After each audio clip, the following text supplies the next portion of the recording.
स्वागत छ दर्शकवृन्द। कर्पोरेट आइकनमा आज हामीले निम्ति आएका छौं मसरक बैंक कि चीफ कन्ट्री रिप्रेजेन्टेटिभ हेमा कुमारी अधिकारीजीलाई। मसरक बैंक गल्फ बेस्ड एउटा इन्टरनेसनल बैंक हो र हेमा कुमारी अधिकारीजी यसको लागि नेपालको लागि चीफ कन्ट्री रिप्रेजेन्टेटिभ हुनुहुन्छ। हेमाजी स्वागत छ यहाँलाई। Thank you लवेशजी। हेमाजी यो मसरक बैंकको चीफ कन्ट्री डाइरेक्टरको रूपमा तपाईले काम गरिरहनु भएको छ। हजुर। कुरो सुरु गरौँ। Out of it is to work as a chief country representative for international bank like this? It's a little bit tough but then if you enjoy your job I think nothing is tough. म त एकदमै काम गर्छु तर एकदम enjoy गरेर। त्यो भएको हुनाले because there are challenges in the market, there are competitions, tough competition छ मार्केटमा, प्राइसिङको कुराहरू छ, नयाँ नयाँ अफरहरू आइरहेको हुन्छ, नयाँ ब्याङ्कहरू भिजिट गरेको हुन्छ। हामी त लोकल बेस्ड भयौँ, Mashreq bank representative office local कन्ट्रीमै भयो, तर अरू पनि भिजिटरहरू चाहिँ फ्रिक्वेन्टली आइराख्नुहुन्छ। सो उहाँहरूसँग डिल गर्नुपर्ने हुन्छ, उहाँहरूको अफरसँग। उहाँहरूले ब्याङ्कहरूलाई नयाँ नयाँ अफर दिँदै जानुहुन्छ, हामीले पनि नयाँ अफरहरू दिँदै जानुपर्ने हुन्छ र एकदमै कम्पिटिटिभ भएर काम गर्नुपर्ने च्यालेन्ज एउटा छ। सो तर ठिकै छ, जहाँ च्यालेन्ज हुन्छ त्यहाँ नै अलिकति मार्केट पनि बढी कन्सियस हुन्छ, त्यो राम्रो छ त्यो हिसाबले। यो कार्यक्रमको कर्पोरेट आइकनमा हामीले रिसर्चहरू गर्छौँ, मान्छेहरू नेपालमा को कहाँ काम गरिरहेछन्, कसलाई चाहिँ हामीले हाम्रो अडियन्सलाई होइन एज एन आइकनको रूपमा प्रेजेन्ट गरौँ भनेर गर्दाखेरि तपाईँको बारेमा बुझ्नमा आयो र हामीले बुझ्दै गयौँ होइन। तपाईँ चाहिँ यो मसरक बैंक जस्तो एउटा इन्टरनेसनल बैंकमा काम त गरिरहनु भएको थियो, तर तपाईँ त्यति बजारमा चिनिनु भएको थिएन, देखिनु भएको थिएन। त्यसले गर्दाखेरि हामी आज यो कार्यक्रम मार्फत तपाईँको जिन्दगीका पछाडिका पुराना पानाहरूलाई चाहिँ पनि एकचोटि हाम्रो अडियन्सहरूलाई बताउनलाई चाहन्छौँ होइन। तपाईँको बेसिक एजुकेसन्सहरू चाइल्डहुडको कुरो गरौँ न। तपाईँ युर फ्रम भोजपुर होइन र? हो, म भोजपुरबाट हो।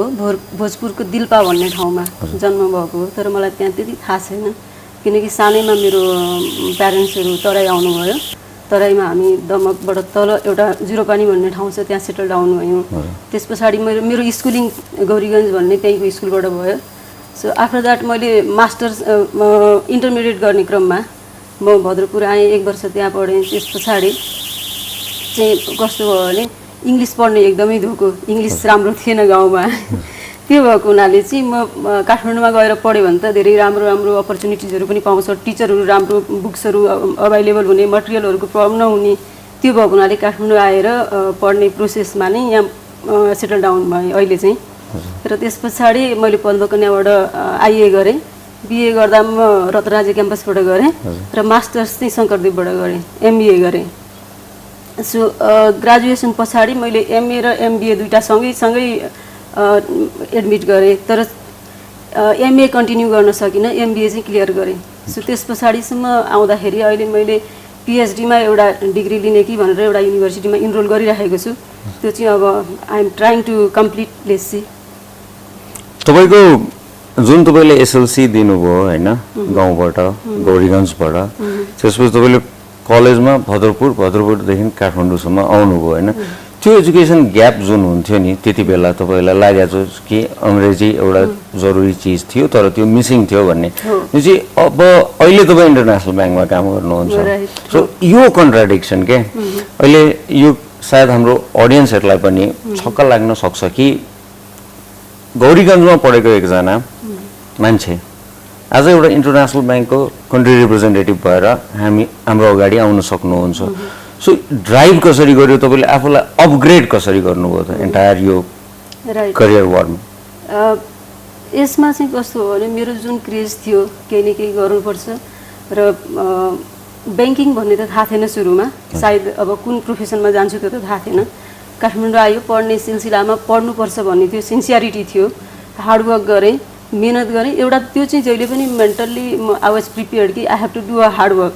कुनै कुरा अचिभ गर्न छ, जे कुरा अचिभ गर्छु त्यसको लागि चाहिँ मैले हार्डवर्क गरेँ भने म त्यसमा सक्सेसफुल हुन्छु।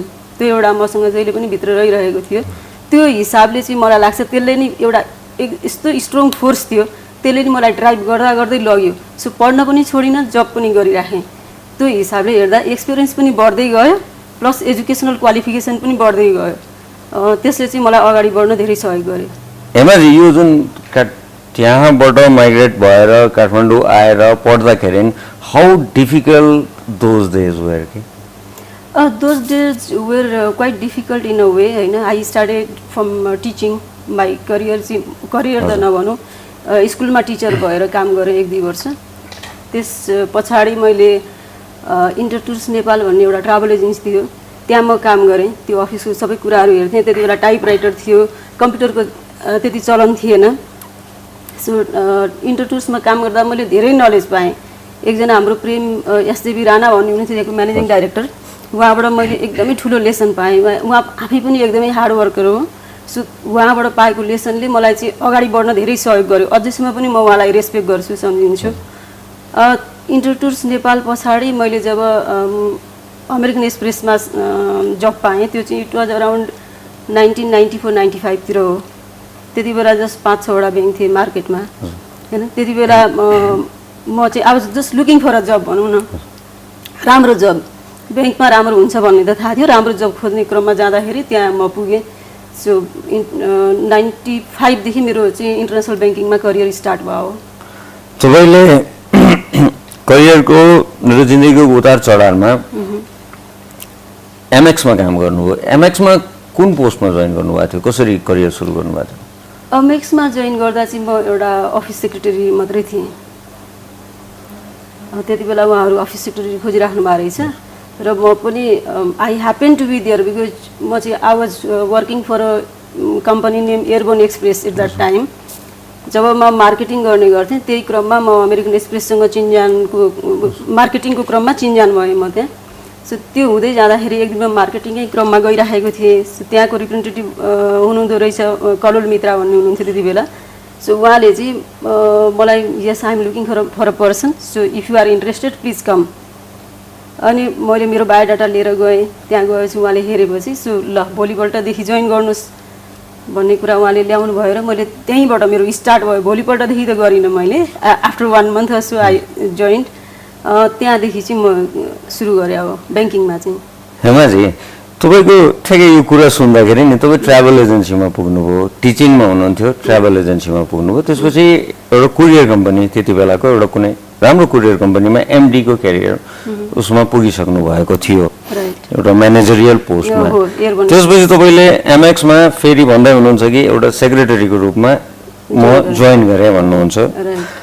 तपाईँ त्यो एमएक्समा त्यति बेला त्यो एज त्यो कल्पना गरेर सोधेको मैले कि त्यो एजमा तपाईँले यो एमएक्स हो, यहाँबाट मेरो फ्युचर बन्न सक्छ, यो लाइनमा गयो भने म यति माथि पुग्न सक्छु, दिस इज ब्याङ्किङ सबै बुझेर जानुभएको थियो कि एउटा राम्रो ठाउँमा काम गर्नुपर्छ नि। अब यो इन्टरनेसनल ब्याङ्कको त थियो, केले चाहिँ तपाईँलाई ड्राइभ गर्यो पहिला? इन्टरनेसनल ब्याङ्किङ एउटा त्यो पार्ट भयो र अब सुरुमै मलाई यहाँ पुग्छु भन्ने त थाहा थिएन। तर मलाई चाहिँ एउटा के थाहा थियो भने म जे काम गर्छु राम्ररी गर्छु, मैले जे हात हाल्छु त्यसमा चाहिँ मेरो कम्प्लिट थोरोली त्यसमा एउटा पर्फेक्टनेस दिने ट्राई गर्छु भन्ने मलाई जहिले पनि थियो। र उहाँहरूले यति रिकग्नाइज गर्नुभयो मलाई। मैले जोइन गरेको 1 वर्षभित्रै फेरि मेरो प्रमोसन भयो, मलाई अफिसर पोजिसन दियो। त्यस पछाडि फेरि काम गर्दै गएँ। त्यस पछाडि आई थिङ्क अराउन्ड 99 तिर म म्यानेजर भइसकेको थिएँ, म्यानेजरको पोजिसन दिनुभएको थियो। त्यस पछाडि म कन्टिन्यू गरेँ म्यानेजरियल पोजिसनमै मार्केटिङमा। तर मेरो चाहिँ सबै ब्याङ्क्सहरूसँग राम्रो रिलेसन, अनि उहाँहरूले जे पर्दा पनि मलाई खोज्ने, किनभने रिप्रेजेन्टेटिभ अफिसको सेटअप भनेको सानो सेटअप हुन्छ। जस्तो हाम्रो पनि अहिले सानो सेटअप छ, अफिसमा जस्ट 5-6 जना स्टाफहरू छन्।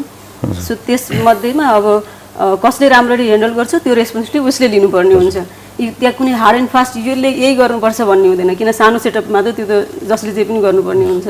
सो त्यति बेला रिप्रेजेन्टेटिभ र म अनि अर्को एकजना मात्रै हुनुहुन्थ्यो अमेरिकन एक्सप्रेसमा। सो मलाई यस्तो अपर्च्युनिटी मैले पाएँ कि उहाँले रिप्रेजेन्टेटिभले पनि मलाई फुल्ली छोडिदिनु भयो। मैले स्लोली पिकअप गर्दै गर्दै गर्दै गएँ, एकदमै राम्रो पिकअप भयो, मार्केटमा पुरै कनेक्सन भयो, ब्याङ्कहरू सबैतिर म कन्ट्याक्टमा रहन्थेँ र उहाँहरूले दिएको जुन प्रब्लम्सहरू छ त्यसलाई मैले तुरुन्तै रिजल्भ गर्ने ट्राई गर्थेँ। कुनै कुनै केसेसहरू यस्तो हुन्छ जस्तो करेस्पोन्डेन्ट ब्याङ्किङ भनेको चाहिँ टाइम डिफ्रेन्समा पनि अलिकति फरक पर्छ। जस्तो हजुरको के हुन्छ, यो त it's not only in Nepal, it's throughout the world होइन, वी हेभ ब्रान्चेस, नेटवर्क छ। सो नेटवर्कसँग कन्ट्याक्टमा रहनुपर्ने, राति पनि पेपर बोकेर जाने, राति घरबाट समेत काम गर्ने, फोनबाट काम गर्ने हैन। त्यो गर्दा गर्दा मार्केटमा धेरै राम्रो रिकग्निसन भयो। त्यस पछाडि चाहिँ I can say there has been no looking back till date.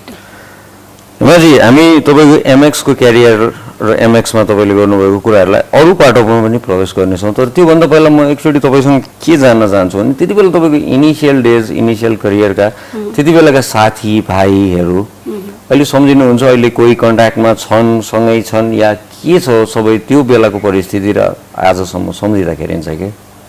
त्यति धेरै साथीभाइ त छैनन् भनौँ न, आफ्नै अमेरिकन एक्सप्रेसभित्र अथवा अरू काहीँ त्यति धेरै त हुनुहुन्न, तर एक दुईजना चाहिँ टचमै हुनुहुन्छ। कोही चाहिँ अब इन्टरनेसनल मार्केटमा गएर कुनै ब्याङ्कमा अथवा अरू कुनै संस्थाहरूमा काम गरिराख्नु भएको छ नेपाल बाहिर गएर भने, धेरै जस्तो चाहिँ यही नेपालमै हुनुहुन्छ। र तपाईँले एमएक्समा मेनली नेपालमा बसेर एमएक्समा काम गर्दाखेरि नि एउटा जुन अघि भन्नुभयो कि तपाईँले यसरी चाहिँ आफ्नो करियरलाई अगाडि बढाउनु भयो, एब्सोल्युटली तपाईँ आज मसरक ब्याङ्क जस्तो यो ग्लोबल्ली गल्फबाट आएर अहिले ग्लोबल प्रेजेन्सको रूपमा अगाडि आइरहेको ब्याङ्कमा हुनुहुन्छ। अनडाउटेडली तपाईँले सक्सेसफुल जम्प हान्नुभएको छ, त्यो मान्न सकिन्छ। अब एजेन्सी ब्याङ्क चाहिँ के गर्दछ त नेपालमा? जस्तो एमएक्स, सिटी ब्याङ्क, एचएसबिसी, यो जायन्ट नेमहरू छन् क्या। तपाईँ मसरकमा गल्फको ब्याङ्क हो होइन, र लो प्रोफाइल काम हो, फेरि तपाईँहरूको बिहाइन्ड द सिन बस्नुहुन्छ। सो एजेन्सी ब्याङ्कको बारेमा हाम्रो अडियन्सहरूलाई एकछिन। एक्ज्याक्टली। सो एजेन्सी ब्याङ्क भन्दाखेरि कस्तो हुन्छ भने हामी चाहिँ लोकल्ली प्रेजेन्स भएको तर इन्टरनेसनल एप्रोच भएको ब्याङ्क भयौँ। इन्टरनेसनल्ली हामी कनेक्टेड भयौँ बिकज हाम्रो नेटवर्क चाहिँ वर्ल्ड वाइड छ, ब्रान्चहरू छ वर्ल्ड वाइड। सो यहाँको लोकल ब्याङ्कहरू जति हुनुहुन्छ मेनली हामीले कमर्सियल ब्याङ्क्सहरूसँग बढी काम गर्छौँ, प्लस डेभलपमेन्ट ब्याङ्क्सहरूसँग पनि अहिले गएर चाहिँ हामीले स्टार्ट गरिराखेको छौँ। उहाँहरूको लागि नोस्ट्रो बोस्ट्रो अकाउन्ट दिने, फरेन करेन्सी अकाउन्ट्सहरू आई मिन, प्लस हजुरको उहाँहरूको लागि फेसिलिटी क्रिएट गरिदिने, जस्तो उहाँहरूलाई क्रेडिट लाइन्सहरू चाहिन्छ, एलसीहरू पठाउनुहुन्छ उहाँले हाम्रो नेटवर्कमा, त्यसको लागि पहिले हामीले एउटा एरेन्जमेन्टहरू गर्नुपर्छ। स्विफ्टको एरेन्जमेन्टदेखि नै सुरु हुन्छ त्यो स्विफ्ट अनलाइन अहिले ब्याङ्कहरू सबै हुनुहुन्छ यहाँ। सो ब्याङ्कहरू स्विफ्ट अनलाइन भएपछि उहाँहरूले हामीसँग स्विफ्ट एरेन्जमेन्ट गर्नुहुन्छ, हामीले नै त्यो फेसिलिटेट गर्छौँ। त्यति गरिसकेपछि क्रेडिट लाइनहरू क्रिएट हुन्छ। क्रेडिट लाइन्सहरू क्रिएट भइसकेपछि उहाँहरूले एलसीहरू पठाउन सक्नुहुन्छ, ग्यारेन्टिजहरू पठाउन सक्नुहुन्छ, अरू कुनै डेरिभेटिभ प्रोडक्ट्सहरू गर्न सक्नुहुन्छ हामीसँग। त्यो चाहिँ भइरहेको छ अनगोइङ बेसिसमा।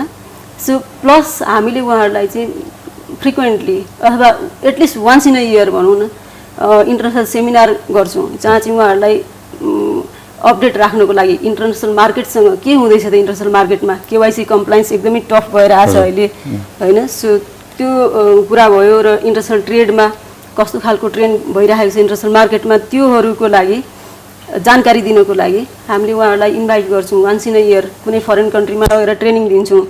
र त्यो बिचमा पनि कुनै ब्याङ्कले चाहिँ होइन मेरो स्टाफलाई चाहिँ यो पर्टिकुलर सब्जेक्टमा कुनै ट्रेनिङ दिनु पऱ्यो भन्नुभयो भने हामीले त्यो पनि व्यवस्था गरेर एरेन्ज गर्छौँ।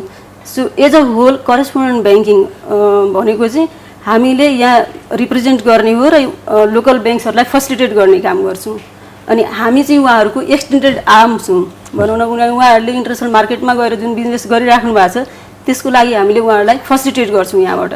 उहाँहरूले बाहिर ब्रान्चमा कन्ट्याक्ट गर्नु परेन, जस्ट वान पोइन्ट कन्ट्याक्ट हामी मात्रै भयौँ उहाँहरूको लागि। सजिलो भयो, कस्ट वाइज इफेक्टिभ भयो, टाइम बच्यो होइन, बिजनेस गर्न सजिलो भयो उहाँहरूलाई, मान्छे खोज्दै हिँड्नु परेन। बिजनेस दियो एउटा कुनै XYZ ब्याङ्कलाई दियो, कहाँ छ ऊ नेपालमा छैन, अब कसलाई खोज्दै जाने, इमेल पठायो रिप्लाई आउँदैन। हामीलाई त उहाँहरूले एउटा फोन गर्नुभयो भने उहाँहरूको प्रब्लम्सहरू सल्भ हुन्छन्।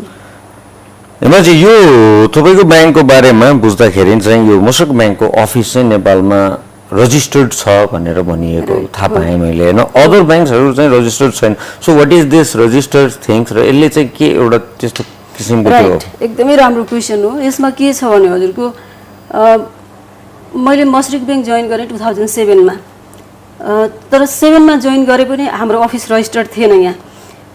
तर हाम्रो राष्ट्र ब्याङ्कको नियममा पनि छ त्यो कुरा, जस्तो कुनै पनि अर्गनाइजेसन नेपालमा आएर बिजनेस गर्छ भने 1 महिनाभित्र कि त रजिस्टर्ड हुनुपर्छ कि ऊ फर्केर जानुपर्छ।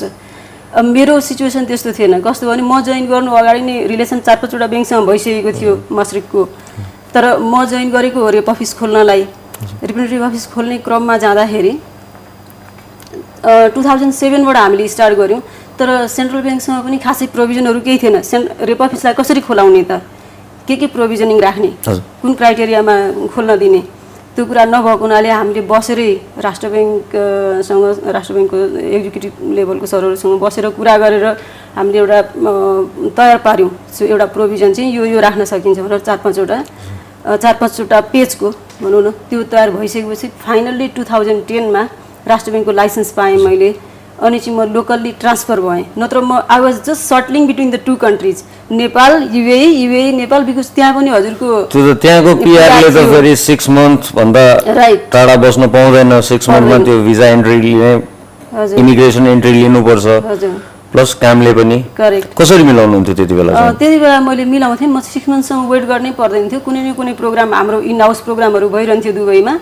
सो कहिले ट्रेनिङ पढ्ने कहिले कुनै सेमिनार भइराख्ने त्यो बेला चाहिँ म जहिले पनि एभरेजमा भनौँ न 4 महिनामा म युएई पुगिसक्थेँ एकपल्ट अनि फेरि 4 महिनापछि फर्केर आयो यहाँ बस्यो यहाँ काम गऱ्यो सबै ब्याङ्कसँग रिलेसन त अहिलेको जस्तै थियो खासै त्यो फरक उहाँहरूको लागि केही फरक थिएन मेरो लागि मात्रै फरक थियो त्यो बेला युएई को काम गर्ने स्टाइल र नेपालको काम गर्ने स्टाइलमा त फेरि जमिन आसमानको फरक छ 180 डिग्री डिफरेन्स छ हैन त एकदमै फरक छ त्यो चाहिँ कस्तो फरक देख्नुहुन्छ तपाईले भन्नु त अब युएई भनेको अब एकदमै डेभलप कन्ट्री भयो त्यहाँ चाहिँ कस्तो छ भने अब मान्छेहरू अब बढी नै प्रोफेसनल छन् हैन हामी चाहिँ करेस्पोन्डेन्ट ब्याङ्किङमा र सानो कन्ट्रीमा पनि भएको हुनाले हामी अलिकति आउट अफ द वे गएर पनि काम गर्दियौँ यो चाहिँ गर्नुपर्छ है अहिले हामीले यो गरेन भने भोलि समस्या हुन्छ अथवा ब्याङ्कलाई समस्या भइरहेको छ मैले यो फुल सपोर्ट गर्नुपर्छ राति बसेर गऱ्यौँ अलिकति आउट अफ द वे गएर गरौँ ब्याङ्कसँग मात्रै करेस्पोन्डेन्स नगरेर हामी चाहिँ कस्तो अप्रोच अप्नाउँछौँ भने यहाँ बसेर कस्टमर सर्भिस पनि हाम्रो एउटा मेन पार्ट हो यहाँ बस्नुको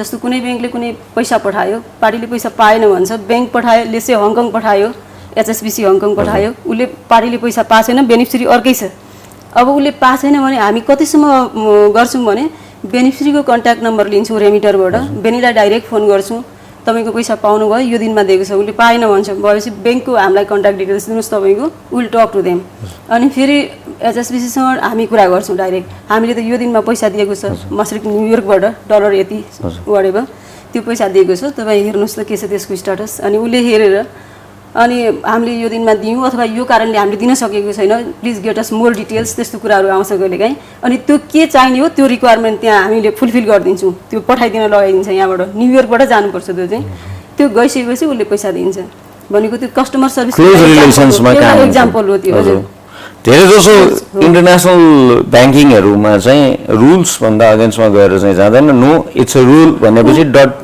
फुल स्टप फिनिश हैन एकदम जस्तो हजुरको के हुन्छ उनीहरूको 10 बजेदेखि 5 बजे अफिसमा चाहिँ 10:05 ठ्याक्कै हुन्छ हैन हाम्रोमा त्यस्तो हुँदैन काम छ भने 7 बजे अफिस पुग्या हुन्छ काम नसकिन्छ 10 बजेसम्म नि अफिसमै हुन्छु कहिलेकाहीँ म हैन अनि छैन भने ठिकै छ सो इज 9 to 5 हो भने ठिकै छ 9 to 5 भने आउट हुने तर पनि you know will have to remind online almost all the time BlackBerry छ फोन छ अनलाइन नै बसिराख्ने हो किनभने डिफ्रेन्ट टाइम जोनमा काम गरिराखेको छौँ हामीले जस्तो हामी घर पुगिसक्दा भर्खर न्युयोर्क खुल्या हुन्छ बिजनेसको लागि हैन अब लन्डन पनि त्यस्तै हो हाम्रो 9-10 बजेसम्म उनीहरू काम गरिरहेको हुन्छ हङकङ हामीभन्दा अगाडि उठेर काम गरिसकेको हुन्छ त्यो भएर जहिले पनि अनलाइन हजुर बसिराख्नुपर्छ फ्रम न्युजिल्यान्ड टु न्युयोर्क हैन यो मार्केट त यो हो र त्यो तपाईहरुलाई जसले चाहिँ पैसालाई फेरि एक रात पनि सुत्न नदिने हैन त ब्याङ्किङ एकदम इज ट्रु त्यो पैसा त मुभमेन्ट भइराख्नु पर्यो Bankers can sleep, but the money cannot sleep.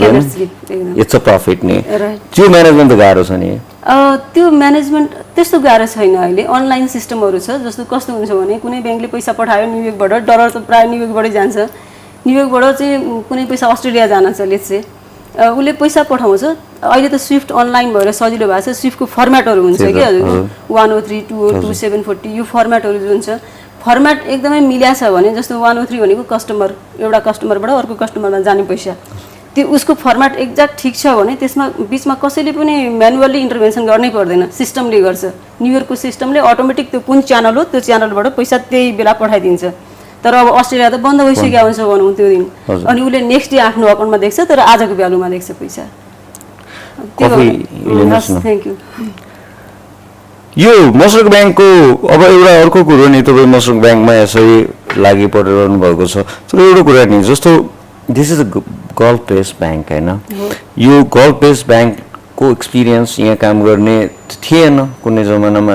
हामी सिरी एक्सप्रेस एमएक्सहरूसँगै काम गरिरहेको हौँ, एचएसबिसी यस्ता ठुला जायन्ट ब्याङ्कहरूसँग काम गरिरहेको थियो। बिचमा एउटा तपाईँलाई गाह्रो पनि पऱ्यो होला।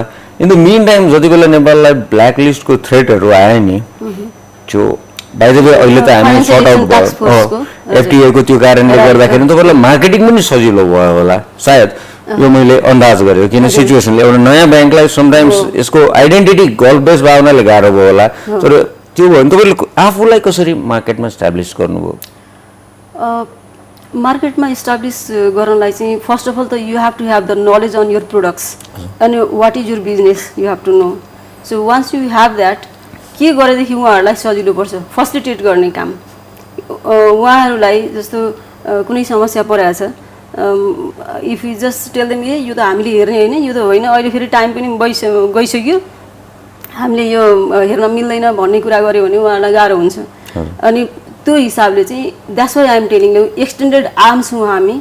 उहाँहरूले हाम्रो हेल्प लिएर उहाँहरूको इन्टरनेसनल ट्रेडलाई फेसिलिटेट गर्न सक्नुहुन्छ वर्ल्ड वाइड। अनि हाम्रो बिजनेस राम्रो हुनु भनेको उहाँहरूको बिजनेस राम्रो हुनु हो, यहाँको कमर्सियल ब्याङ्क्सहरूको आई मिन, मैले जब उहाँ भन्छु कमर्सियल ब्याङ्क्सहरू। सो त्यो हिसाबले चाहिँ मैले जहिले पनि सिन्सियरली उहाँहरूको फेभरमा काम गरेँ। कहिलेकाहीँ यस्तो पनि सिचुएसन फेस गर्नु पर्यो र अहिले पनि छ कतिपय ब्रान्चेसमा, लेट्स से मस्रिकको ब्रान्चमा, इभन अमेरिकन एक्सप्रेसमा पनि थियो त्यो। You know they ask me, so Hema are you working for Mashreq or are you working for this bank? त्यस्तो सिचुएसन हुन्छ। तर I tell them frankly, you know it's all like I am working for Mashreq but then we are here because of them only. And local environment, अर्को चाहिँ local environment, local doing of बिजनेसलाई पनि त छोड्न सकिँदैन नि। हेमाजी एउटा अर्को कुरो नि, जति सिम्पली तपाईँले भनिरहनु भएको छ कुराहरूलाई, बट हामी रियलाइज के गर्न सक्छौँ भने तपाईँलाई यो मस्रिक ब्याङ्कलाई यहाँ इस्टाब्लिस गर्न त्यति सिम्पल पनि थिएन। इट्स अ टफ जब है, दुईवटा कारणले। एउटा त गल्फ बेस्ड ब्याङ्क भन्नाले यसप्रति सोच अलिकति त्यति लिबरल नहुन सक्छ एउटा। अर्को चाहिँ ब्याङ्कर्सहरूले गर्ने बिजनेस भनेको चाहिँ, कमर्सियल ब्याङ्कर्सहरूले गर्ने बिजनेस भनेको हामी जस्तो कस्टमरलाई कन्भिन्स गर्ने हो, either the deposit customer or the loan customers होइन। तपाईँहरूले चाहिँ दोज टफ ब्याङ्कर्सहरूलाई कन्भिन्स गर्नुपर्ने काम हो होइन। प्रफिट, पैसा, ब्यालेन्स सिट बुझेका र एक पैसाको कस्ट अफ फन्ड पकेटबाट, एउटा पकेटमा बिजनेस एउटामा कस्ट अफ फन्ड होइन, त्यस्तो मान्छेहरूलाई कन्भिन्स गर्नुपर्ने हो। सो कसरी गर्नुभयो त्यो? यो त हार्डेस्ट पार्ट थियो। तपाईँले आफ्नो ब्याङ्कलाई टु सम एक्सटेन्ट इस्टाब्लिस गरिसक्नु भएको छ नि। Yeah it was a challenge in the beginning, as I said. बिगिनिङमा चाहिँ यो ठुलो च्यालेन्ज थियो मेरो अगाडि। र पछि जब हामीले सुरु गऱ्यौँ बिजनेस रिलेसनसिप सुरु गऱ्यौँ ब्याङ्क्सहरूसँग, उहाँहरूलाई पनि हाम्रो आवश्यकता पर्छ। उहाँहरूले हामी बिना काम गर्नलाई गाह्रै हुन्छ, अप्ठ्यारै हुन्छ। हुन त there are many players in the market, as I said there is one international bank visiting you know this market every week जस्तो। त्यसरी जस्तो कहिले को आउनुहुन्छ, कहिले को आउनुहुन्छ। यहाँ ठुल्ठुलो जाइन्ट ब्याङ्कहरू, हामीभन्दा धेरै ठुलो ब्याङ्कहरू पनि आउनुहुन्छ, हामीभन्दा सानो ब्याङ्कहरू पनि आउनुहुन्छ। तर फर्स्ट एन्ड फरमोस्ट यहाँको कमर्सियल ब्याङ्कले हेर्ने कुरा चाहिँ के हो भने, जस्तो त्यो जुन अफर दिएको छ कतिको बेनिफिसियल छ होइन, कस्ट वाइज हेर्ने, प्रोडक्ट वाइज हेर्ने, कतिको बेनिफिसियल छ। सेकेन्डली यो ब्याङ्कले हाम्रो लागि के गरिरहेको छ त। मैले एउटा पर्टिकुलर प्रोडक्ट मात्रै दिएँ भने उहाँहरूलाई त्यसले चाहिँ बेनिफिट नहुन सक्छ। उहाँलाई एज अ होल प्याकेजमा दिने हो। I am doing everything for all the banks, means we are the complete correspondent banking partner for the banks भनौँ न, त्यो हुनु पऱ्यो। मैले आएर एउटा रिस्क फ्री बिजनेसलाई फोकस गर्छु र रिस्क बेसलाई चाहिँ म लिन्न भनेर भन्यो भने उहाँहरूले त्यहाँनिर बुझ्नुपर्ने कुरा हुन्छ कि त्यसो भए मैले रिस्क फ्री बिजनेस यो ब्याङ्कलाई किन दिने त? मेरो ब्याङ्कको रिस्क जसले लिन्छ म उसलाई दिन्छु। सो अभियसली हामीसँग क्रेडिट लाइन्सहरू छ फर अल द ब्याङ्क्स नेपालको। हामीले क्रेडिट लाइन्सहरू अप्रुभ गरेको छौँ। उहाँहरूको त्यो चाहिँ पर्फर्मेन्स बेस्ड हो, फाइनेन्सियल पर्फर्मेन्स हेरेर एभ्री इयर त्यो चेन्ज भइरहन्छ। अनि त्यो चाहिँ हेड अफिसबाट हुन्छ, मैले एनालाइज गरेर दिने हो। र हेड अफिसको क्रेडिटले कतिसम्म जान सकिन्छ, एउटा त एज अ होल कन्ट्रीलाई एउटा लिमिट हुन्छ, नेपाललाई कतिसम्म जान सक्छौँ। अनि अर्को चाहिँ ब्याङ्क वाइज होइन, कुन ब्याङ्कलाई कति लिमिटमा दिएर काम गर्ने, त्यो कामहरू भइरहेको छ। त्यो हिसाबले हाम्रो लागि उहाँहरू चाहिँ, हामी उहाँहरूको एक्सटेन्डेड आर्म्स हौँ। हामी उहाँको कम्पिटिटर होइन, हामी चाहिँ उहाँहरूको लागि सपोर्ट को रोल खेलिरहेको छु यहाँ। हेमाजी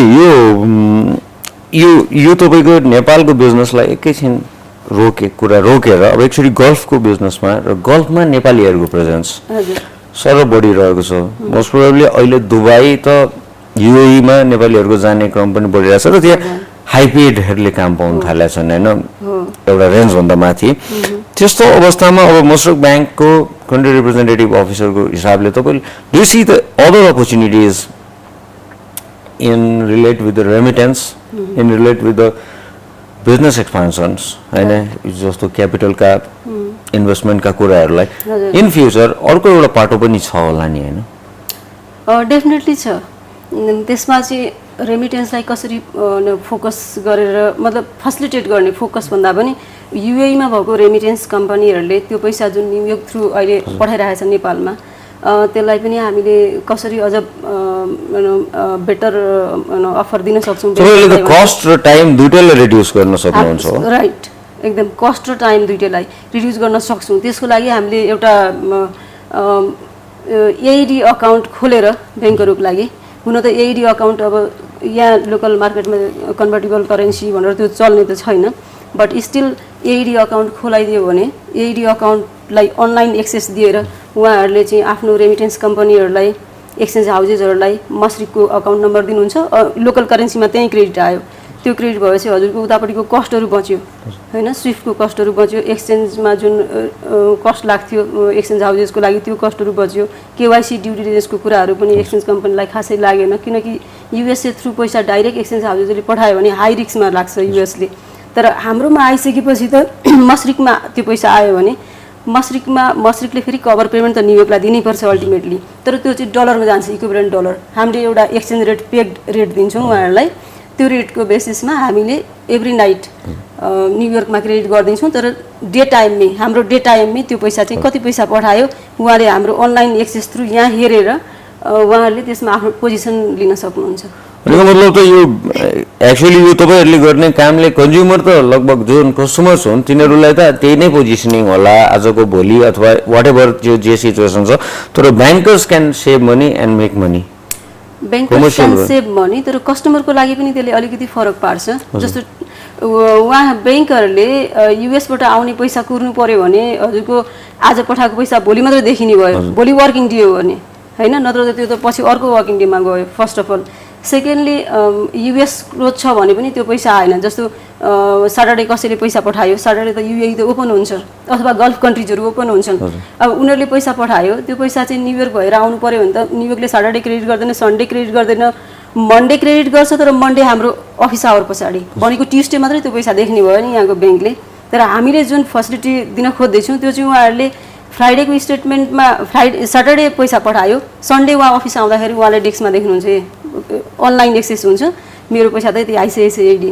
अब it depends on the customer also, राम्रो कस्तो खालको कस्टमर हो उहाँहरूले कस्टमरलाई आजै दिन सक्नुहुन्छ अथवा होइन म 5 दिन होल्ड गरेर दिन्छु भन्न सक्नुहुन्छ।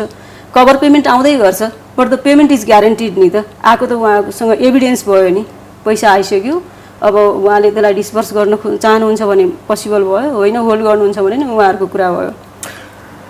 एउटा अर्को कुरा नि गल्फसँग त अहिले नेपालको सबभन्दा ठुलो पपुलेसन्स होइन युथ पपुलेसन अब गल्फतिरै सेन्टर्ड भइरहेको छ। त्यसमध्ये काम गर्न जानेहरूबाट केही त्यहीँ बसेर पेसा व्यवसाय गर्न थालेका छन् होइन, उनीहरूको निड्सहरू चेन्ज भइरहेछ क्या। जुन सुरुमा थियो नि, सुरुमा त जाने कमाउने पठाउने, अब त्यहाँ होइन कि अब त्यहाँ त बस्ने कमाउने त्यसपछि इन्भेस्ट गर्ने होइन। अब त मान्छेहरू although this is not legally नेपालबाट त्यो लिगल सिस्टम छैन, तर वाट एभर सिस्टम नभएपछि अपर्च्युनिटिज भएपछि त मान्छेले त्यहाँ गरिरहेछन्।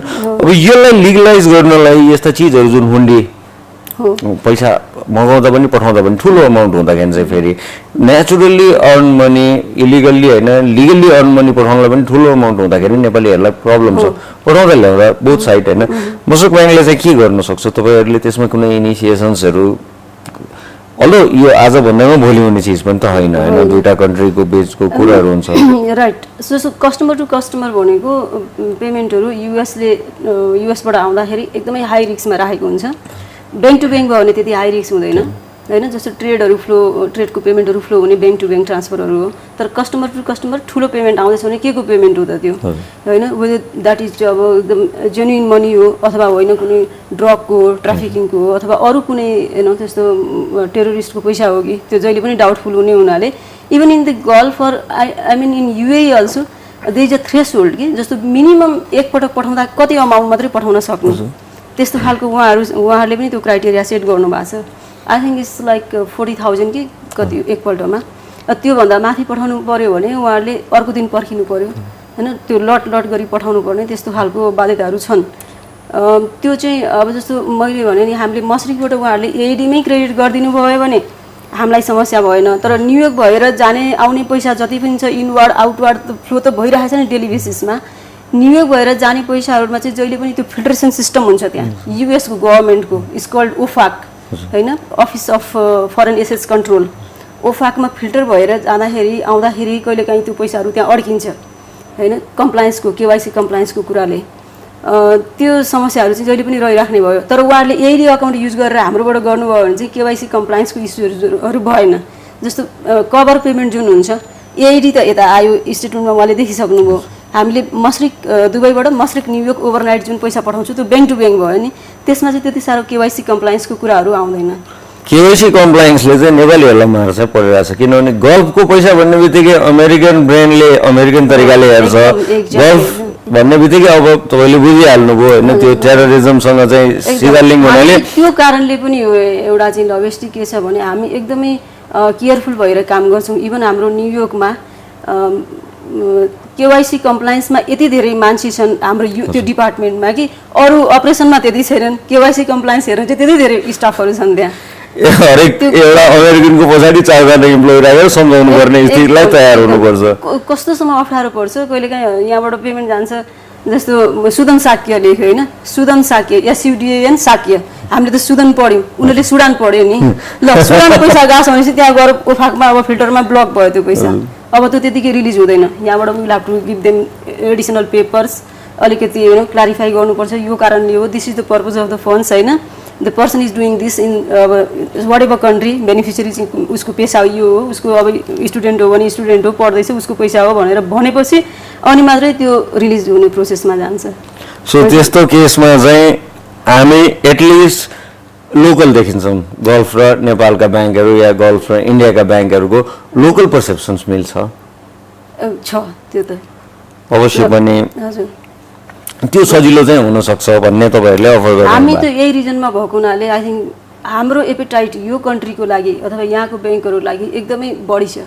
हामी अलिकति अरूभन्दा फ्लेक्सिबल छौँ काम गर्ने तरिकामा पनि। त्यो तरिका जुन हुन्छ क्रेडिट लाइन्सहरू दिने कुरामा पनि हामी धेरै फ्लेक्सिबल छौँ र खुसी कहाँनिर लाग्छ भने इभन राष्ट्र ब्याङ्कले धेरै राम्रो सपोर्ट गरेको छ हाम्रो ब्याङ्कलाई। हुन त उहाँहरूले लाइसेन्स दिनुभयो, हामी लाइसेन्स लिएर बसेका छौँ, हामी we are the only representative office in this country भन्ने हो भने त्यो हिसाबले रजिस्टर्ड गरेर बसेको चाहिँ कुनै इन्टरनेसनल ब्याङ्कको त्यो हिसाबले पनि राष्ट्र ब्याङ्कको धेरै राम्रो सपोर्ट छ। नत्र सबैको चाहिँ लियाज अफिसहरू हो यहाँ। हजुर हो, तर तपाईँहरू चाहिँ रजिस्टर हुनैपर्छ, जो आए पनि रजिस्टर हुनुपर्छ। आइदर अब they has to be just you know त्यो भिजिटिङ अफिसियल्स, जस्तो हजुरको as I said every week there is a bank international bank in the market. उहाँहरू चाहिँ भिजिट गर्ने, 2-3 दिन बस्ने, ब्याङ्कहरूसँग भिजिट गर्ने, जाने आउने क्रम मात्रै हुन्छ। तर पर्मानेन्टली बस्नुको लागि त रजिस्टर्ड भएर लाइसेन्स लिएर बस्नै पर्छ, नत्र गर्न मिल्दैन। एफआई बिजनेस भन्छौँ हामी यसलाई। सो फाइनेन्सियल इन्स्टिट्युसन्सको जुन बिजनेस छ त्यो बिजनेस गर्नलाई चाहिँ मिल्दैन। भनेपछि तपाईँहरू अब नेपालको मार्केटमा राम्रैसँग जाउने प्लानमा पनि हुनुहुन्छ? हामी त म भन्छु होइन, we are here for good. तर हुन त त्यो अरू ब्याङ्कको पनि स्लोगन रहेछ त्यो, मैले ब्याङ्कमा गएर भन्छु we are here for good, किनकि हामी रजिस्टर्ड अफिस हो, लाइसेन्स छ हामीसँग। हामी आजको भोलि उठेर जान सक्दैनौँ र त्यो त छँदै छैन, कहिले प्लानमा पनि छैन, होइन? तर जुन ब्याङ्कहरू अब भिजिट गर्ने आउने जाने हुनुहुन्छ उहाँहरूले त नेपालको अलिकति यहाँ पोलिटिकल अनरेस्ट हुन साथै ल नेपालमा त हाई रिस्क छ, ल बिजनेस गर्नु हुँदैन, हामी त you know they just sent a message to the banks, okay, we are just discontinuing correspondent banking relationship with your bank, please let us know where we have to transfer funds that you have in your account. त्यस्तो खालको cases पहिले म अमिक्समा हुँदा पनि हामीले face गरेका थियौँ। युवाफ भन्ने एउटा ब्याङ्क थियो सिङ्गापुरको, उसले चाहिँ ओभर द नाइट उसले मेसेजहरू पठाएर ब्याङ्कहरूमा ल हामी भोलिदेखि चाहिँ बिजनेस गर्दैनौँ कुनै पनि नेपाली ब्याङ्कहरूसँग त कहाँ राख्ने हो तपाईँहरूको पैसा भन्नुहोस् भनेर त्यसरी गरेको केसहरू छन् हामीसँग र त्यो भोलि पनि नहोला भन्न सकिन्न। अब अहिले हेर्दाखेरि हजुरको सिटी ब्याङ्क मार्केटबाट एक्जिट भयो नेपालबाट, प्लस जेपी मोर्गन एक्जिट भएर गयो। जेपी मोर्गन युएस बेस्ड हो, जायन्ट ब्याङ्क हो होइन, ए रेटेड ब्याङ्क, अब रेटिङै हेर्ने हो भने त। तर अब उनीहरू अहिले अब you have seen the news कति पेनाल्टी तिरेर होइन, अस्ति भर्खर मात्र बिएनपी पारिवाको कुरा आएको थियो, $7.8 बिलियन पेनाल्टी तिरिरहेको छ उनीहरूले। त्यस्तै अरू पनि भइरहेछ त्यस्तो केसेसहरू, जसले गर्दा उनीहरू चाहिँ यस्तो खालको मार्केटमा हाम्रो जस्तो कन्ट्री जहाँ चाहिँ अब कुनै इन्टरनेसनल रेटिङ एजेन्सीले रेटिङ दिएको छैन हाम्रो कन्ट्रीलाई होइन। वर्ल्ड ब्याङ्कले एउटा गरेको छ CCC+ समथिङ लाइक द्याट, त्यस्तो खालको रेटिङ दिएको छ, अरूले खासै रेटिङ दिएको छैन यहाँ। लाइकवाइज कन्ट्री नै रेटेड छैन भने ब्याङ्कहरू त रेटेड छैनन्। जस्तो इन्टरनेसनल मार्केटमा चाहिँ ब्याङ्कहरू आफैमा पनि रेटेड हुन्छन्, इन्टरनेसनल रेटिङ एजेन्सीले रेटिङहरू दिएको हुन्छ। त्यो अनुसारको बिजनेस कस्तो ब्याङ्कसँग गर्ने भनेर आफ्नो कुनै कस्टमर अथवा कुनै कर्पोरेटले त त्यस्तो पनि हुन्छ कि हामीलाई यस्तो यो rated bank, A rated bank अथवा बी रेटेड ब्याङ्क यतिसम्म मात्रै जान सक्छौँ भन्ने एउटा उनीहरूको बेन्च मार्किङ पनि हुन्छ। तर हाम्रोमा त्यस्तो अवस्था छैन। रेटिङ एजेन्सीज डोमेस्टिकली पनि छैन, country itself is also lacking हैन। एउटा अहिले त्यो आइक्रा भनेर छ के अरे यो उसको इन्डियाको, तर उहाँहरूले पनि त्यो फुल फ्लेजमा गरिराख्नु भएको छैन। दुईटा कम्पनीहरूले चाहिँ रेटिङको कामहरू गरेर अब इन्टरनल रेटिङ त यहाँ भइरहेछ इन्टरनल्ली, अब वर्ल्ड ब्याङ्कले मल्टिल्याटरलहरूले पनि गर्ने होइन, या कुनै कन्ट्रीले स्पेसिफिक यो ठुलो स्केलको लोन कन्ट्री लोनहरूको लागि गर्ने रेटिङ त छ, तर त्यसको कमर्सियल पोइन्ट अफ भ्यू हुँदैन। तर कमर्सियल पोइन्ट अफ भ्यू नभएपछि यो हामीलाई जिन्दगी सरल हुनुपर्ने हो त्यो ब्याङ्किङ होइन, इन्टरनेसनल ब्याङ्किङ, त्यसलाई त अप्ठ्यारो पर्छ। हेर्नुहोस् अब ब्याङ्कमा तपाईँको कुरा गर्दाखेरि नि, अब तपाईँलाई आज हामीले हाम्रो अडियन्सको अगाडि लिएर आउँदाखेरि तपाईँ गल्फको ब्याङ्कमा काम गर्दै हुनुहुन्छ र त्यसलाई रिप्रेजेन्ट गर्नुहुन्छ। यहाँ अब नेपालीहरू धेरैजना गल्फमा काम गर्न जान्छन्, तर चोइसै नेपालीहरूलाई चोइस राम्रोसँग दिन सकेको छैन, बुझाउन सकिरहेको छैन नि। गल्फको ब्याङ्कमा इन्डियनहरूको एक छत्र कब्जै छ नि है, एक छत्र होइन, फ्रम 18 वर्ष 20 वर्षका क्याटेगोरीहरू पनि आफ्टर स्कुलिङ उनीहरूले टार्गेटै गल्फको ब्याङ्क राखेर काम गर्छन्, which is extremely high paid छ। फेरि गल्फमा दुनियाँ यो स्पेसली युएई जस्तो देशहरू जो ओपन अप हुँदै आइरहेछन् त्यहाँ 10,000+ स्यालेरी र 10,000 बिलो स्यालेरी जुन डिमार्केसन छ नि, त्यो जिन्दगी उनीहरूको फरक छ नि। 10,000+ युरोपियन लाइफस्टाइल छ त्यहाँ, 10,000 बिलोसँग यो फेरि त्यही पुरानै जुन सुनिन्छ नि पत्र पत्रिकामा। यता चाहिँ तपाईँ आज यहाँ हाम्रो अडियन्सहरूलाई केही गाइडेन्स गरिदिन सक्नुहुन्छ कि कस्ता कस्ता प्रोस्पेक्ट्सहरू छन् त्यहाँ, के गर्दा कस्तो पढ्दाखेरि चाहिँ आफ्नो करियरलाई अर्को डाइमेन्सनमा लिएर जान सक्छन् भन्नेमा तपाईँको एक्सपिरियन्स पनि छ होइन, तपाईँले मान्छेहरू पनि भेट्नुभयो होला, त्यो अपर्च्युनिटिजहरू देख्नुहुन्छ? मैले देखेको चाहिँ जस्तो उहाँहरूले फर्स्ट अफ द म्यानेजमेन्टको degree everywhere it is preferred म्यानेजमेन्टको होइन, त्यो हुनु पऱ्यो। अर्को कुरा बाहिर गएर जुन काम गर्ने उहाँहरूको सोचाइ छ भने पहिलेदेखि नै there are so many websites त्यसमा, जस्तो इभन मस्रिकको पनि हाम्रोमा जुन भ्याकेन्सीहरू हुन्छ त्यो भ्याकेन्सीहरू त अनलाइनमा गएर पनि हेर्न सकिन्छ, अनलाइन एप्लिकेसन पनि एक्सेप्ट गर्छ उनीहरूले। खोज गर्नु पऱ्यो, खोजी गऱ्यो भने हुन्छ। र नेपालीहरू 2-4 जना काम गरि पनि राख्नु भएको छ, जस्तो मस्रिक दोहामा हाम्रो 4-5 जना नै नेपालीहरू हुनुहुन्छ, मस्रिक लन्डनमा पनि हाम्रो नेपाली हुनुहुन्छ, र मस्रिक युएमा पनि धेरै हुनुहुन्छ नेपालीहरू। र as you said there is a vast difference कि between the two. As you said एउटा लेभल छ जुन 10,000 अबभको स्यालेरी खान्छ, अर्को लेभल छ 700मा गइरहेको छ। मलाई दुःख पनि लाग्छ, जहाँ गए पनि नेपाली दाजुभाइ दिदीबहिनीहरूमा सुपर मार्केट जाउँ, ट्रेनमा जाउँ, यता होइन सेक्युरिटीको सर्भिसमा धेरै जसो नेपालीहरू नि हुनुहुन्छ, ब्याङ्क होटलतिर, ब्याङ्कमा त हुनुहुन्छ नि तर उहाँहरूको पे स्केल राम्रो हुन्छ, होटलतिर पनि हुनुहुन्छ। तर ब्याङ्क बाहेक अरूतिर चाहिँ मैले त्यति साह्रो हाई स्यालेरी खाएको देखिनँ। 700 दिरहममा काम गरेर खान बस्न त्यहाँ एकदमै गाह्रो हुन्छ साँच्ची भन्ने हो भने। मलाई के लाग्छ भने गभर्मेन्ट लेभलबाट पनि अलिकति त्यसलाई पहल गर्नुपर्छ कि, जस्तो इकोनोमिक डिप्लोमेसी अलिक इफेक्टिभ बनाउने हो कि, त्यो भयो भने आई थिङ्क जब अपर्च्युनिटिजहरू पनि राम्रो होला, रोजगारको विकास पनि होला। र गभर्मेन्ट टु गभर्मेन्ट लेभलमा उहाँहरूले एउटा understanding memorandum of understanding sign गर्नुभयो भने minimum wage level, minimum salary level यति हुनुपर्छ मन्थली भन्यो भने एटलिस्ट उहाँहरूले एउटा कम्फर्टेबल स्यालेरी पाउनुहुन्थ्यो। तर त्यो भन्दैमा फेरि उहाँहरू अग्री नहुनु होला, किनकि हाम्रो लेबर फोर्स जुन जाँदैछ लेबर फोर्स स्किल छैन, अनस्किल्ड लेबर फोर्स गइरहेको छ। त्यो भएर गभर्मेन्टले पहल के गर्नु पर्यो भने स्किल लेबर फोर्स बनाएर पठाउने, जो चाहिँ बाहिर जब गर्न जानेवाला छ उसलाई चाहिँ मार्केटमा पहिले ट्रेन गराउनु पर्यो नेपालमै। ऊ के सम्बन्धी कामको लागि जाँदैछ, उसको लागि स्किल के चाहिन्छ त्यो स्किल हेरेर ट्रेन गरेर पठायो भने आई थिङ्क रेमिटेन्सलाई पनि धेरै हेल्प गर्छ। र त्यो टेक्निकल्ली क्वालिटी रेमिटेन्स पनि आउन मद्दत गर्छ होला। र अब हामी कार्यक्रमको एन्ड नोटतिर आउन लागेका छौँ। तपाईँको हस्बेन्ड गभर्मेन्ट सर्भिसमा हुनुहुन्छ है यहाँ, र हाउ यो फ्यामिली नि? अब तपाईँ इन्टरनेसनल ब्याङ्किङमा हुनुहुन्छ, तपाईँको हस्बेन्ड गभर्मेन्ट सर्भिसमा हुनुहुन्छ, त्यो तपाईँलाई त आउने जाने धेरै हुन्छ। त यो इन बिट्विन तपाईँहरू आफ्नो फ्यामिलीलाई टाइम कसरी म्यानेज गर्नुहुन्छ र बन्डिङ कसरी अगाडि बढाउनुहुन्छ? या अब son is doing MBBS, is doing MBBS, अहिले सेकेन्ड इयरमा छ। मेरो हस्बेन्ड चाहिँ गभर्मेन्ट सर्भिस सामान्यमा हुनुहुन्छ, अहिले उहाँ उपसचिव हुनुहुन्छ। हाम्रो फ्यामिली 3 जना छौँ, तर 3 जना एकदमै जहिले पनि पढ्नमा व्यस्त भइरहेको छौँ। इभन मेरो immediately after my marriage also, because I was doing my graduation त्यति बेला, अनि उहाँ पनि आफू ग्रेजुएट हुने प्रोसेसमै हुनुहुन्थ्यो। दुवैजना पढ्ने हुँदा अब छोरा भएपछि नि हामी पढ्ने क्रममै लागिराख्यौँ, जागिर पनि खाने पढ्ने, त्यो दुईवटा मात्रै हाम्रो काम भयो।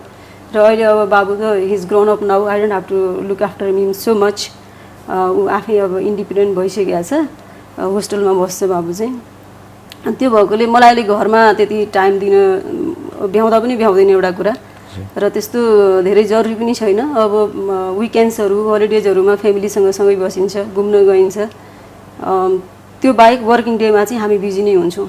उहाँ आफ्नै काममा बिजी, म आफ्नै काममा बिजी। तपाईँको एन्टायर यो हेक्टिक काम र यो सबै चिजमा एन्ड नोटतिर चाहिँ तपाईँको हबी चाहिँ के छ नि? मेरो हबी त म्युजिक, एउटा लिसनिङ टु म्युजिक एउटा भयो। अरू चाहिँ म त यति वर्कहोलिक भयो जस्तो लाग्छ कहिलेकाहीँ, मेरो हबी नै केही छैन कि जस्तो लाग्छ रियल्ली। हुन त सबैतिर अलिअलि त इन्ट्रेस्ट त छ, बट स्टिल टाइम दिन नसकेर होला। मलाई चाहिँ काममा नै म एकदमै रमाउँछु इनफ्याक्ट। तर पनि म्युजिक या ट्राभल यस्ता रिलिफ दिने चिजहरू त चाहिन्छ। You need a break in your life नि, फेरि अदरवाइज वर्कहोलिक हुँदाखेरि side effects although this is not technically chemical alcohol exactly होइन। मलाई कस्तो लाग्छ भने even though I'm in the office, म कहिले अब बिरामी भएर घरमै बसिरहेको छु भने पनि मलाई अफिसको मेलहरू हेरेर काम गर्नु परिहाल्छ। सर्टेन कुराहरू त्यो अप्रुभल नदिकन उता ट्रान्ज्याक्सन नै रोकिरहेको हुन्छ। त्यो भएर घरमा अथवा बाहिर गए पनि फुल होलिडेज त्यस्तो चाहिँ हुँदैन। त्यो इट्स लाइक अफिस प्लस अब भ्याकेसनिङ वाट एभर। मान्छेले बुझ्छन् नि, राम्रो ठाउँमा काम गर्ने, सिनियर पोस्टमा काम गर्ने भने 10 to 5 जिन्दगी ऱ्याक सिक्ने त त्यो होइन नि? त्यो छैन, हाम्रोमा त नट एट अल। त्यसरी काम पनि हुँदैन र बिजनेस पनि हुँदैन, अगाडि बढ्न गाह्रो हुन्छ। जस्तो हाम्रो जस्तो सानो सेटअपमा त्यो भएर त्यो भएको होला। सायद मेरो काम फुल्ली इन्डिपेन्डेन्टली हेरिदिन सक्ने अर्को मान्छे भएको भए मलाई त्यति प्रेसर हुन्न थियो होला। अब त्यो छैन। एज सेड रिप्रेजेन्टेटिभ अफिसमा सानो सेटअप, 5-6 जना मान्छेहरू हुन्छ। अब उनीहरूलाई चाहिँ अब they are busy in their one works. अरू स्टाफहरू कस्टमर सर्भिस भनौँ, मार्केटिङ भन्यो, अफिसको एडमिनिस्ट्रेसनदेखि लिएर सबै कुरा हेर्नुपर्छ, अकाउन्ट्स एडमिनिस्ट्रेसन। त्यो भएकोले म चाहिँ सबैतिर हेर्नु पऱ्यो ओभरअलमा, र जहिले पनि अलर्ट भइराख्नुपर्ने, जहिले पनि अफिसको काममा अलिकति इन्गेज भइराख्नुपर्ने त्यो अवस्था चाहिँ छ। त्यो त यो चाहिँ ह्यान्डलिङ टफ होइन, टफ बिजनेस टार्गेटलाई त टफ ह्यान्डलिङ गर्नै पऱ्यो। र खुसीको कुरो आज हामीले अडियन्स सामु यहाँलाई ल्याउँदाखेरि एउटा अर्को कुरो इस्टाब्लिस के हुन सक्यो भन्दाखेरि भने क्षमता हो भने चाहिँ you don't have to go abroad होइन, तपाईँ कम ब्याक पनि गर्न सक्नुहुन्छ। क्षमता भनेको चिजलाई केहीले रोक्दैन। कोरिगन्जको एउटा सामान्य स्कुलबाट मोस्ट ब्याङ्कको कन्ट्री रिप्रेजेन्टेटिभसम्म पनि हुन सकिन्छ, इन्सपिरेसनल देखिन्छ। एजुकेसन्सलाई त मान्छेले टाइम अनुसारले बढाउन सक्छ नि होइन? तपाईँले पनि त्यही गर्नुभयो भने? हो, एकदम मैले त्यही गरेँ। अब मैले जब र एजुकेसन सँगसँगै लगेर मेरो सिनियरहरू हुनुहुन्छ दुबईमा, उहाँहरू चाहिँ जस्तो मास्टर्स गरेर उहाँहरू जागिर खान थाल्नुभयो भने म चाहिँ अब इमिडिएटली आफ्टर एसएलसी जागिर खाने मान्छे भन्दा मेरो के हो भने उमेरको आधा भाग त काम गरेरै बित्यो भनौँ न लगभग। अहिले मसँग 25 इयर्सको एक्सपिरियन्स छ।